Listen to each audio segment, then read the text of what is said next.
बच्चों, मैं Ragini Singh शिवव्रत Singh children academy से आपकी हिंदी अध्यापिका आज की इस कक्षा में पुनः आपका स्वागत करती हूँ। जैसा कि बच्चों पहले हमने अव्यय के विषय में जाना, अव्यय के परिभाषा के द्वारा, उसके उदाहरणों के द्वारा, जिसमें हमने उनके भेदों के बारे में जाना।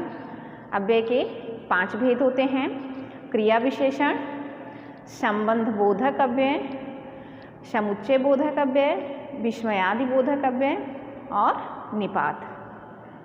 उसके बाद हमने जाना क्रिया विशेषण के बारे में कि क्रिया विशेषण क्या है, कहते किसे हैं, और क्रिया विशेषण के भेदों के बारे में। क्रिया विशेषण के भी 4 भेद होते हैं: रीतिवाचक क्रिया विशेषण, कालवाचक क्रिया विशेषण, स्थानवाचक क्रिया विशेषण और परिमाणवाचक क्रिया विशेषण। अब इस भाग में हम जानेंगे बचे हुए भागों के बारे में, जो कि है दूसरा संबंध बोधक अव्यय। जो शब्द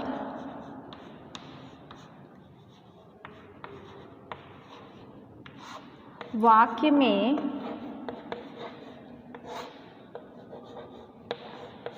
में प्रयुक्त 2 संज्ञाओं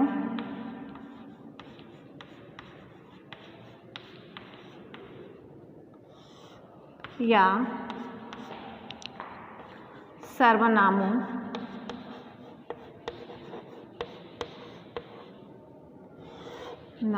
का संबंध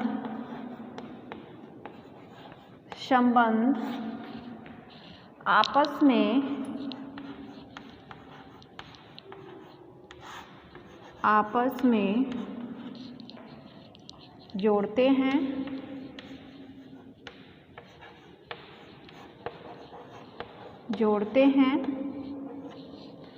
उन्हें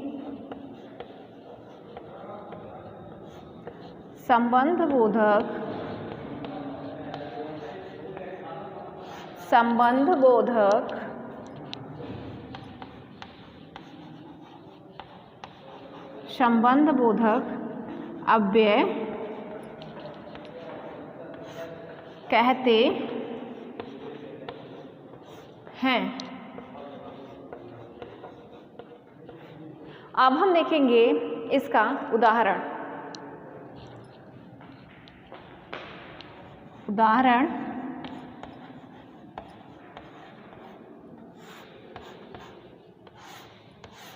उदाहरण का पहला वाक्य हम लेंगे: मेरे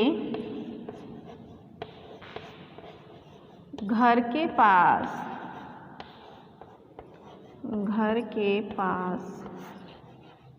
बड़ा पार्क है। दूसरा, रजत कमरे के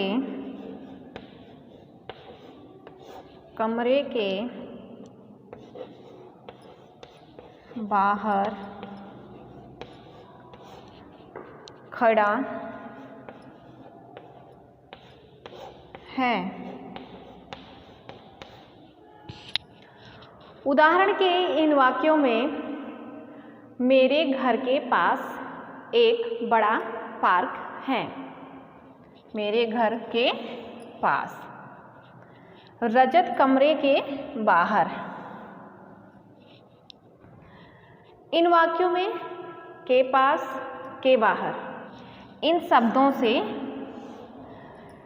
संबंध जुड़ने का पता चल रहा है, संज्ञा और सर्वनाम के संबंध जुड़ने का पता चल रहा है, इसलिए ये संबंध बोधक अव्यय है।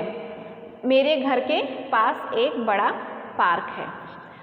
रजत कमरे के बाहर खड़ा है।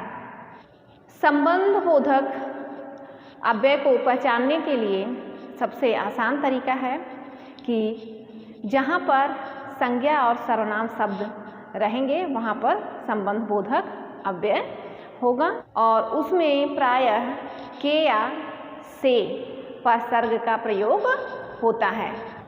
कुछ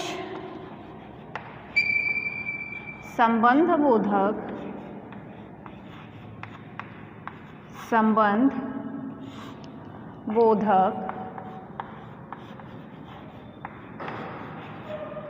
अव्यय इस प्रकार हैं।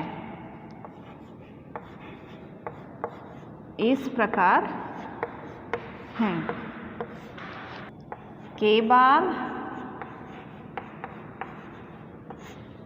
के आगे,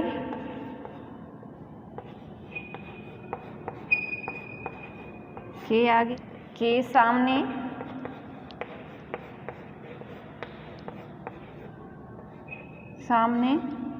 के कारण, के मारे, से बड़ा,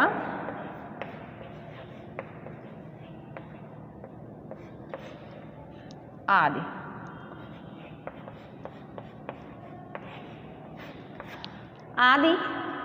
और कई संबंधबोधक शब्द होते हैं।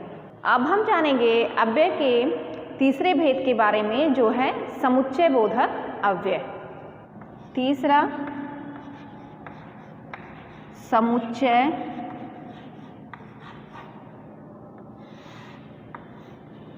समुच्चय बोधक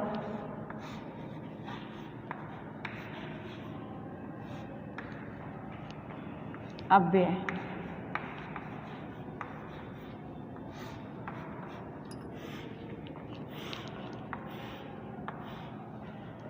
दो या दो से अधिक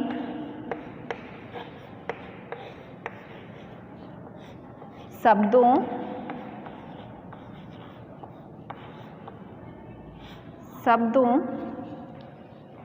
वाक्यांशों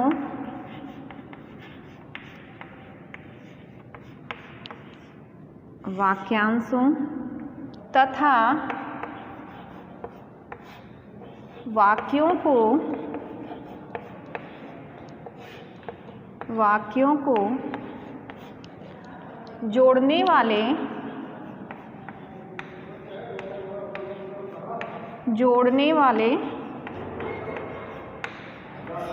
अविकारी शब्द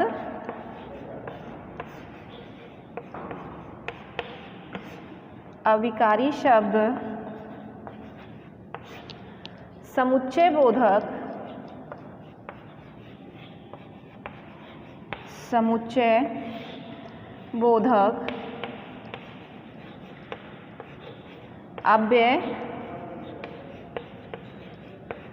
अव्यय कहलाते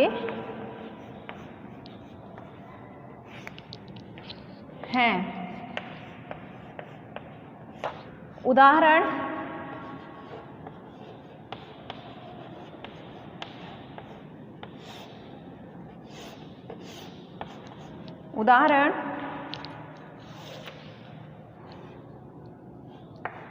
रवि और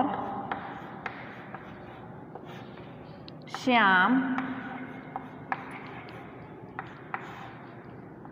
भाई हैं। साक्षी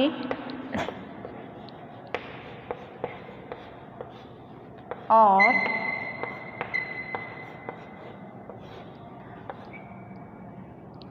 मानसी, साक्षी और मानसी पढ़ रही हैं। तुम्हें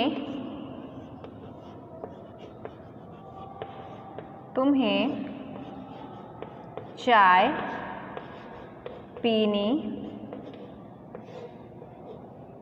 पीनी है।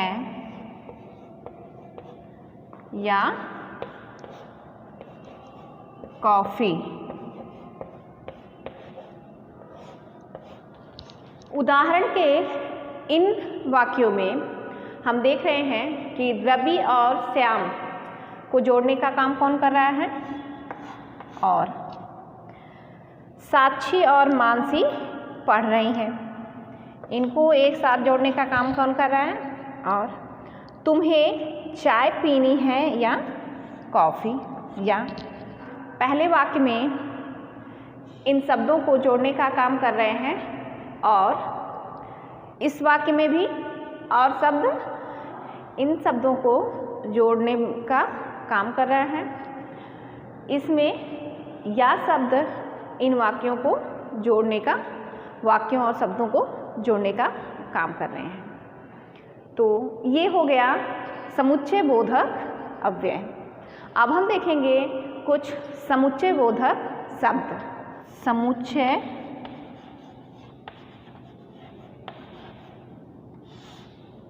बोधक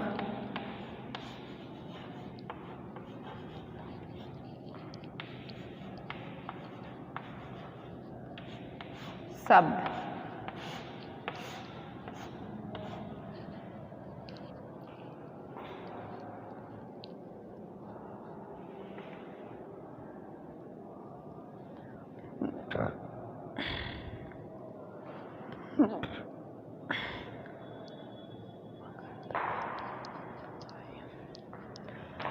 मगर,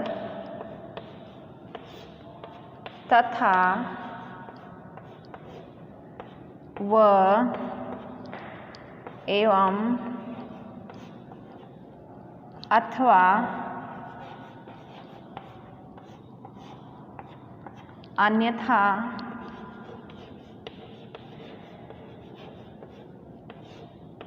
अन्यथा, क्योंकि आदि। ये तो थे समुच्चय बोधक शब्द मगर, तथा, व, एवं, अथवा, अन्यथा, क्योंकि आदि। इसके अलावा भी और कई शब्द समुच्चय बोधक शब्द हैं। अब हम जानेंगे इसके चौथे भेद के बारे में, अव्यय के चौथे भेद के बारे में, जो है विस्मयादि बोधक अव्यय। चौथा विस्मयादि, विस्मयादि बोधक, विस्मयादि बोधक अव्यय।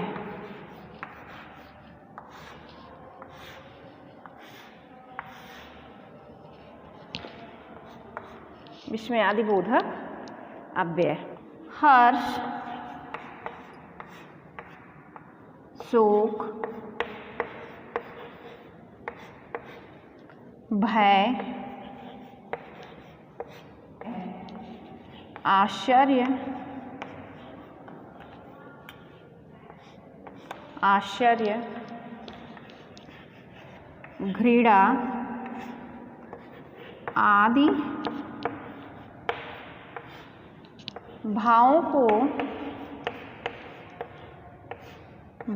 को प्रकट करने वाले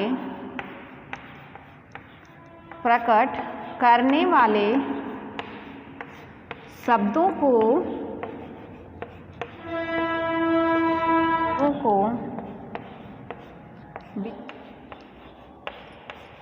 विस्मयादि बोधक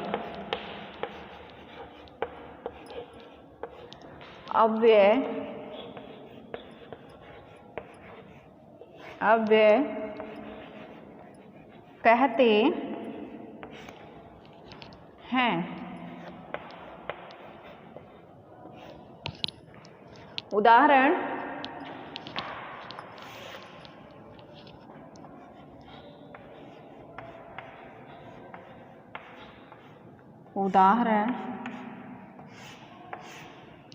अरे, आप, लौट आए,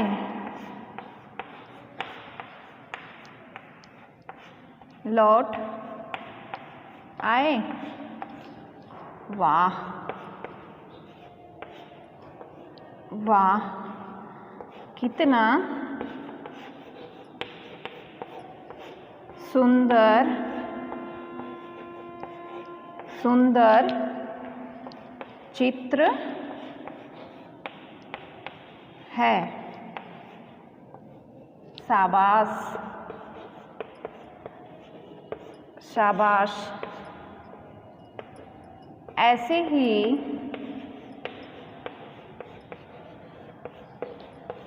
ही तरक्की करते रहो।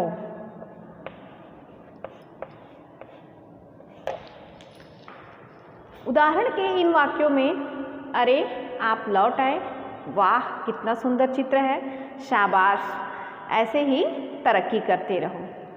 इन वाक्यों में अरे, वाह, शाबाश ये विस्मयादिबोधक अव्यय के होने का बोध करा रहे हैं, इसलिए ये विस्मयादिबोधक अव्यय है। अब हम देखेंगे विस्मयादिबोधक कुछ शब्द। विस्मयादि बोधक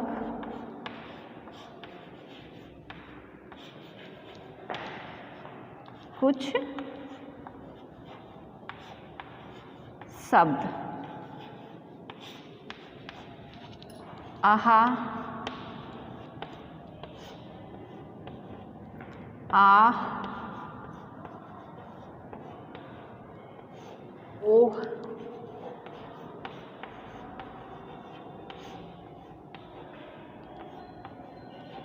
छी, धत, उफ,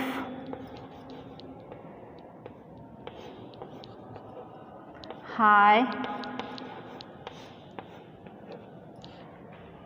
आदि।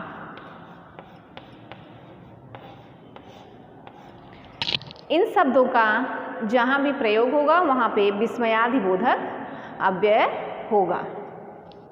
अब हम जानेंगे इसके आखिरी भेद के बारे में, अव्यय के आखिरी भेद के बारे में, जो है पांचवा निपात। पांचवा निपात अव्यय।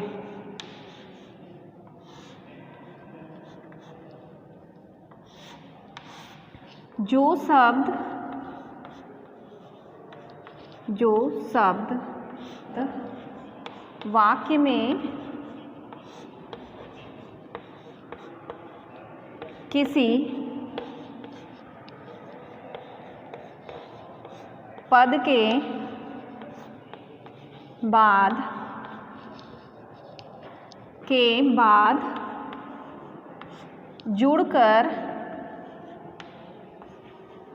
जुड़कर उसे बल प्रदान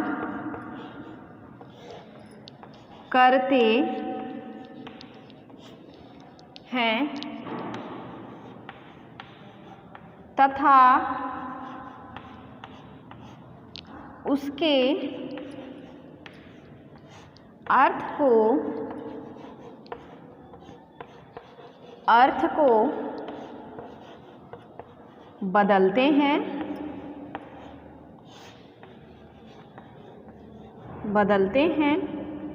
ऐसे शब्दों को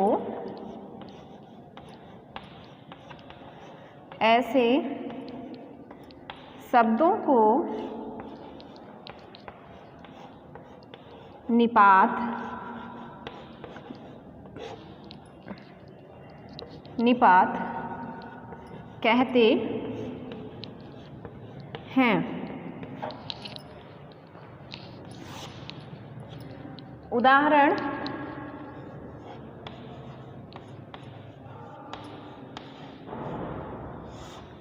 उदाहरण अखिल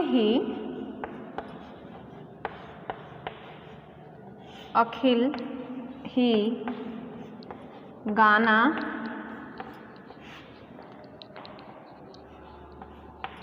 गाएगा। निखिल भी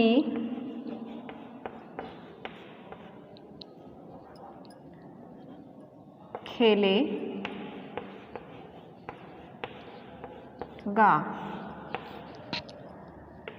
नेहा